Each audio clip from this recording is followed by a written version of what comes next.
Seperti para oknum yang mengatakan, keris ini memiliki tuah A karena kodam dan penunggu di dalamnya.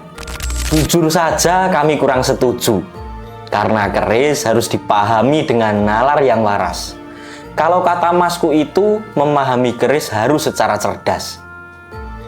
Kami sangat tidak sepakat jika keris dianggap benda yang mengabulkan, karena hakikatnya keris membangkitkan kekuatan diri sendiri untuk mencapai filosofi dari keris tersebut melalui metode spiritualitas budaya yang sangat tinggi.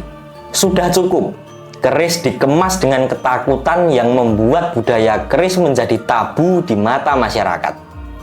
Bahkan banyak generasi sekarang yang tidak mengenal keris. Jangan sampai keris dengan nilai spiritualitas yang sangat luar biasa memiliki citra baru yang berlawanan dengan akidah agama.